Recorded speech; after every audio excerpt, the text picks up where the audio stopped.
Hey everybody, Chris here, Four Directions Bushcraft. Hey, back for another review on episode 8, History Channels Alone. Man, I just want to start off by saying, just like I said in all my other videos, that I really commend those guys out there. They're really good.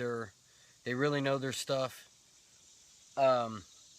And before anybody passes judgment, on them, and before anybody says, "Oh, well, I would have done this, and this is the best way," no way's the best way out there. You're just you're trying to adapt to nature, and trying to do the best thing, to survive out there, and that's what makes it such a good show. Like I said in my last couple of videos,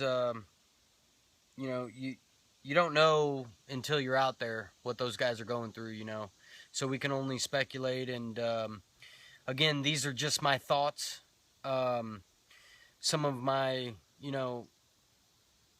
thoughts on what I would do if I was in that same situation, and some of the thoughts on what I maybe wouldn't have done. And I don't like to give my opinion, because my opinion really doesn't matter at all. Everybody has opinions, but so these are just really my thoughts. Maybe if I was out there in those guys' situations, this may be what I would have done to help me out. But so we still have the 4 guys left: Alan, Mitch, Lucas, and Sam. So we'll start with Lucas. Man, that guy shocks me every time. I mean, just when you think he's down and out, he's doing new stuff, and he surprises me all the time. So he moved his shelter, packed up his whole shelter and moved it, and built a yurt closer to where his food source was. Now, I can see negatives and positives with that. You're spending all those calories.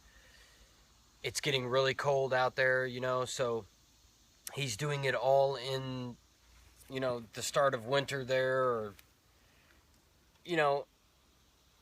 that could be some good, some negatives and some positives in that.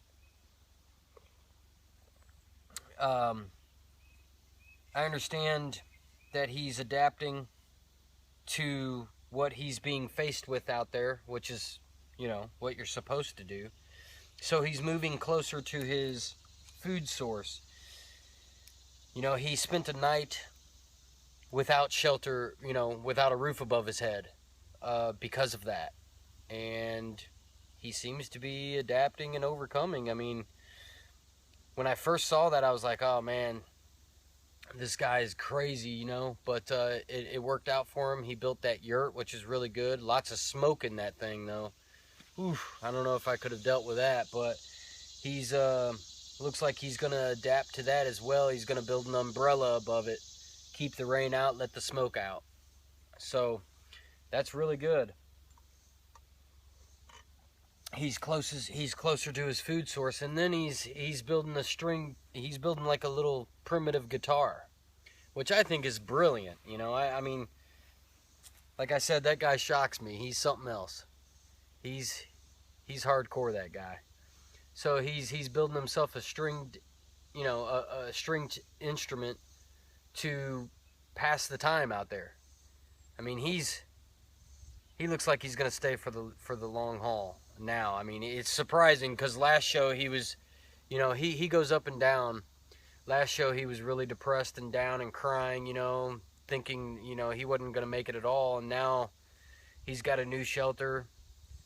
He's got an instrument to play.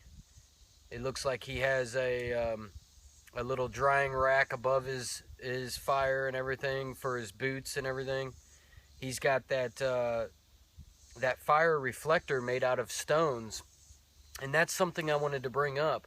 I don't see a lot of them with big fire reflectors, to bounce that long wave radiation, that heat back towards them. I would have a really secure fire reflector. And then the stones, I would heat stones and rotate them in and out and put them next to me, real close next to me, to keep me warm at night, especially because it's starting to snow and freeze there, and I would utilize stones a lot, and it looks like Lucas is starting to do that. You know, he's got a reflector out of the stones. I don't think he's heating stones to put them close to him, but I know that he's utilizing at least the fire reflector made from stones. You know, you can make it from wood as well or anything, just to bounce that heat back to you. So that's just a few things that I would do to combat that weather out there. You know, the natives used to do that in teepees. They would have rocks all the way around their fire, and then a row of rocks coming from the fire to each person in the teepee. Now, the heat would transfer from rock to rock to rock to rock until it got to the person and keep them warm. That's an ingenious way, you know, for a heater out there. So I would utilize that. Those were just a couple of things that I was thinking while I was watching that episode 8. Man, it's getting cold out there, so that's rough. But Lucas seems to be hunkering down and doing good. You know, they didn't show a lot last night, or anything different, besides it's getting really cold. But Alan's doing the same thing. You know, he's sustaining his calorie intake, which is awesome out there. He's catching everything in that net, you know, high tide and low tide, so that's good for him. And then he's hunkering down, you know, he's staying in his shelter. He's got a really small enclosed shelter underneath that log, and that really enclosed space is keeping him warmer, a little bit more warm, I think.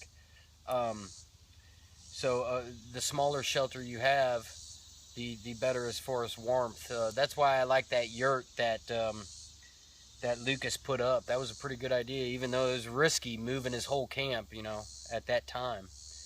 But it worked out for him. You know, a lot of survival is rolling the dice too. You know, you don't know exactly what you're going to end up with. You know, you just got to try to do your best and with what nature gives you. So adapt and overcome. Anyway, Mitch is looking kind of down on himself again. I was hoping he would increase his caloric intake and start getting a little more efficient with that. He lost his net, but he built a trout line, or a trout line. So hopefully that provides for him. You know, not much on him really. He's just trying to stay warm. Sam, man, I mean, he's looking like he's kind of struggling as well, you know, with the little mice that he keeps getting with the deadfalls, you know. I mean, that's good. At least he's getting some emotional success out of that. It's uplifting to him. As far as caloric intake, that's not going to cut it. He's going to have to find something else for that. He's going to have to do some fishing. Now, he did catch one fish, but you know, those mice are not going to cut it for him, and he's getting a little cold. Everybody's getting cold, so it's coming down to the wire, man. I mean, those guys are hardcore out there. I mean, unbelievable. You know, they've been out there a little more than a month now. So, man, you got to give them some credit, man. I mean, them guys are something else. Unbelievable. What a good show, you know. What a good show. I've not gonna lie, I put in my application for the show. Hopefully they check me out. We'll see. There's tons of good guys out there on YouTube that I could pick way before me. But I mean, those, you know, why not put in for it, you know, and maybe go out there on season. I think they have season 2 already booked up, is what one of the emails said. But who knows, man? Season 3, if they even have a season 3 or season 4. Who knows, man? I know a lot of guys out there, though, that would be awesome at this. But, you know, we all are, you know, the whole bushcraft community.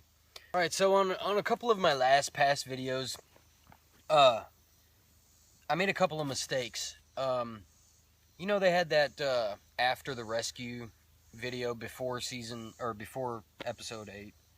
They had that after the rescue. And I want to say a couple of things about that. Again, these are just my views, opinions, and whatever, and they don't matter. My opinions don't matter. I don't like giving it, like I said. But watching that kind of annoyed me a little bit. I couldn't really get past some of them. I understand they were scared out there. I understand they missed their families, but they understood that before they left. So I think it might be part of the show to hype the show up. I don't know, it just annoyed me for some reason. I don't know if you guys share the same views. Comment down below and tell me what you guys think. But, anyway, enough said about that after the rescue. I wanted to bring up a couple of things about my mistakes that I made. They were collecting the rainwater. In fact, Sam dug out a rotten log and collected his. Mitch was collecting his with his tarp. I'm sure they all were. Like I said on my other videos, I'm sure they were, but I guess I missed it. I didn't see that. Another thing that I messed up on is, and I put a little caption in my other video, was that Mitch stayed out there 5 months. Now, I know all 5 months were not production out there. He wasn't out there. You know, he probably spent maybe 3 months out there, maybe, and the other 2 months were getting ready and traveling and such. He was away from his YouTube channel for 5 months, though.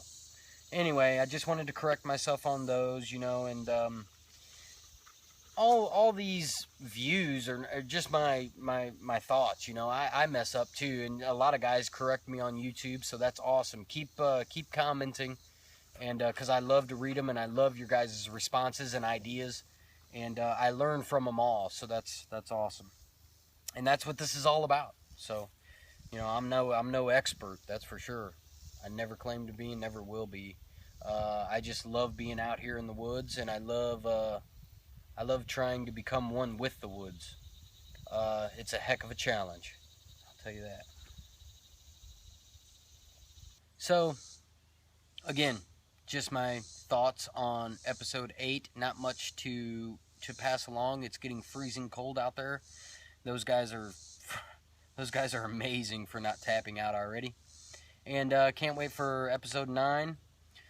A lot of people are saying there's only 10 episodes, so I don't know if that's true or not, but if so, they only got 2 episodes left, so a lot of people are going to be dropping out, or what. I don't know what's going to happen, but those guys are doing awesome out there. It looks like Lucas and Alan are doing a little bit better than Mitch and Sam, but we'll see what happens. So, again, just my thoughts, and we'll catch you guys on the next show. Thanks for your views, comments, and support. See you on the next one. Have fun out there.